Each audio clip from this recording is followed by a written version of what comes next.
Last year JEE main के 9 most easy questions को हम देखने जा रहे हैं। पहला क्वेश्चन है हमारे पास, यहाँ पे गिवन है एक लाइन पास कर रहा है 9,0 से,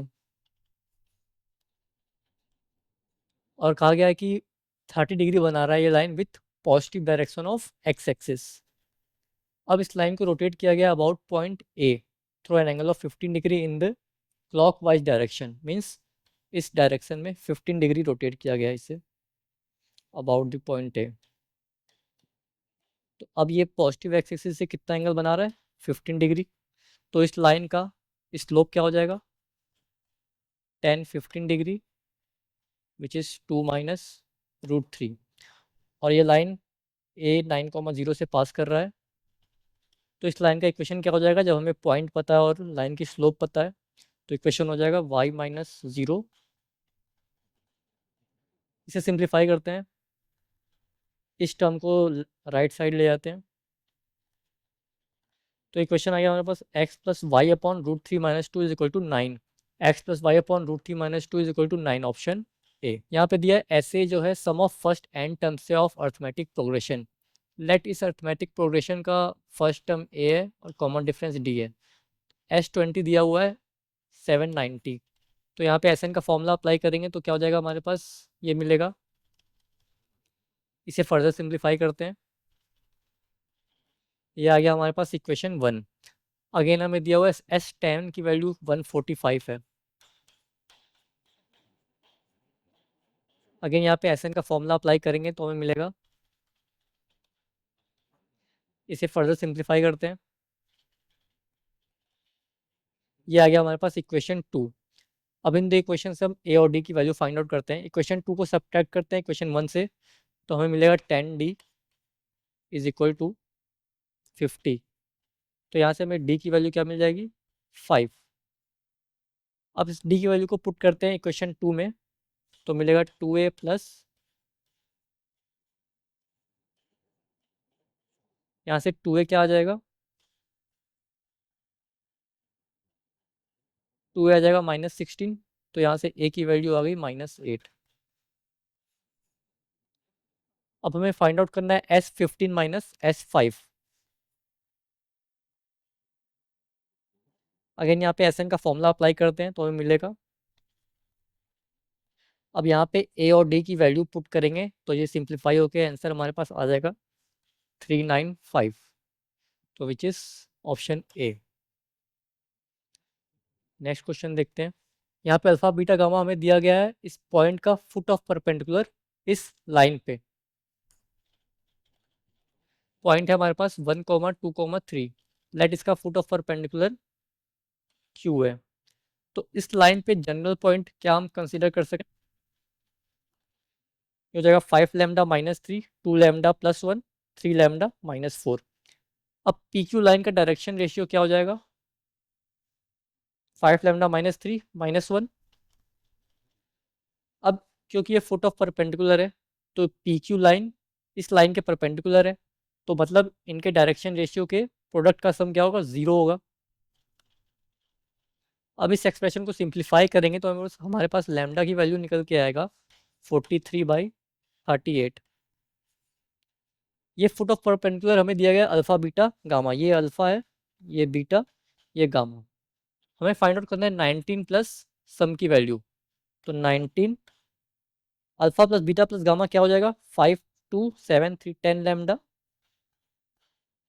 -4 + 1 -3 -6। अब यहाँ पे लैम्डा की वैल्यू सब्स्टिट्यूट करेंगे तो हमें आंसर मिलेगा 101, which is option B. Next question देखते हैं। यहाँ पे दिया गया हमें दो सर्कल्स इंटरसेक्ट करते हैं टू डिस्टिंक्ट पॉइंट्स पे, तो हमें आर की रेंज बतानी है।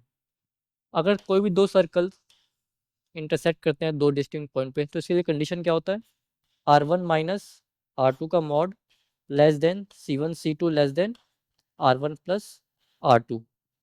लेट ये पहला सर्कल है और ये हमारे पास दूसरा सर्कल है। तो पहले सर्कल का सेंटर क्या है हमारे पास, -1, -2, और रेडियस क्या है R।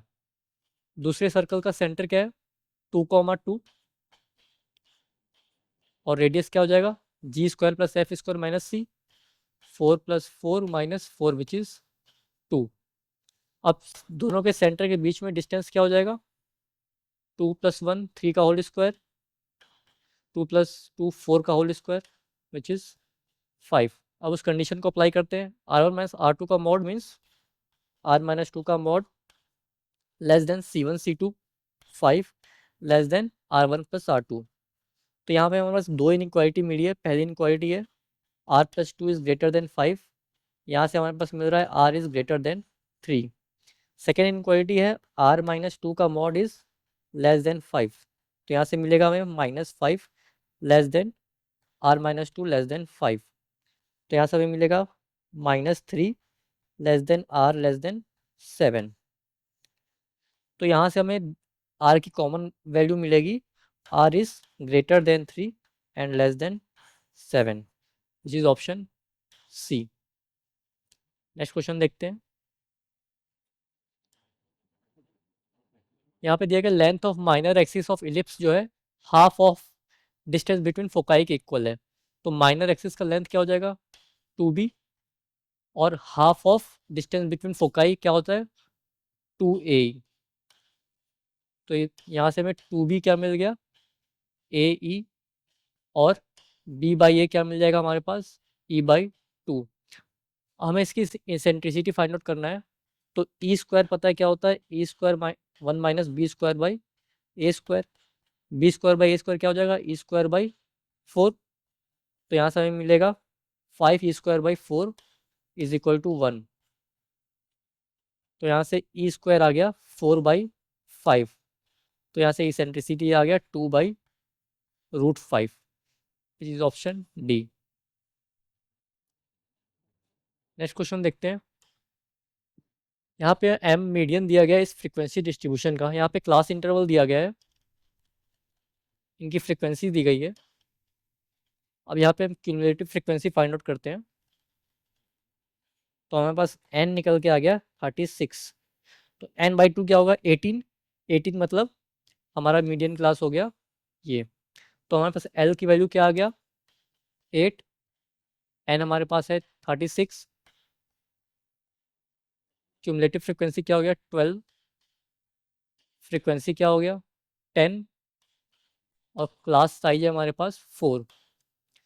अब इसको मीडियन के फॉर्मूले में पुट करते हैं, इन वैल्यूज़ को पुट करते हैं तो हमें मिलेगा, ये हो जाएगा 18 - 12 6 × 4 24/10 विच इज़ 2.4 विच इज़ 10.4। ये हमारे पास m की वैल्यू निकल के आई है। हमें फाइंड आउट करना है 20m।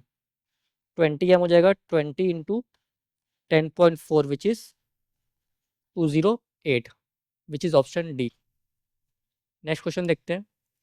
यहाँ पे हमें फंक्शन दे रखा है डिटर्मिनेंट के फॉर्म में, हमें 1/5 f' की वैल्यू फाइंड आउट करना है। इस डिटर्मिनेंट में सबसे पहले रो ऑपरेशन लगाते हैं, R2 changes to R2 - R1 और R3 changes to R3 - R1। तो हमें मिलेगा, अब इसे हम R1 के अलॉन्ग एक्सपेंड करते हैं, इसे फर्दर सिंप्लीफाई करते हैं। यहाँ से 18 कॉमन लेंगे तो sin 4x + cos 4x हो जाएगा 1 - 2 sin² x cos² x।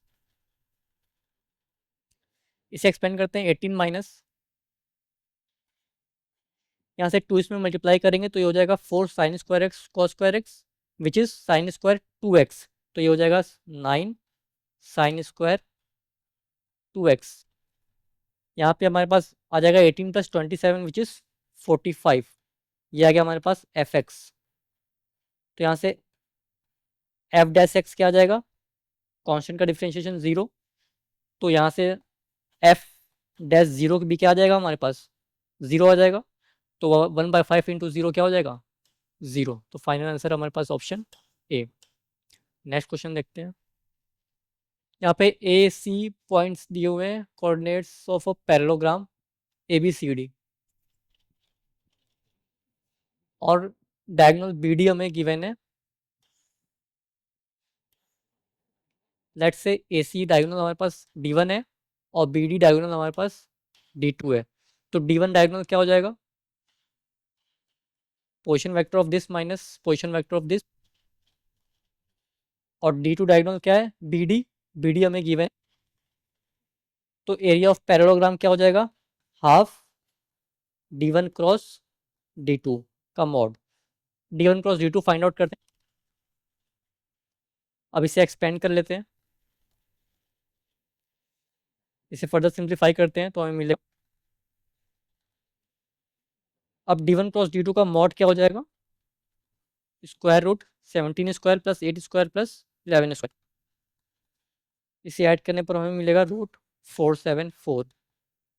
तो फाइनली हमारे पास एरिया क्या आ गया, हाफ D1 क्रॉस D2 का मॉड विच इज रूट 474,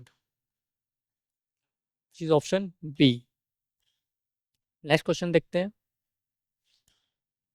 यहाँ पे D1 हमें शॉर्टेज डिस्टेंस गिवन है इन दो लाइंस के बीच का, और D2 गिवन है shortage distance between these two lines. तो सबसे पहले गिवन टू लाइंस को स्टैंडर्ड फॉर्म में लिख लेते हैं।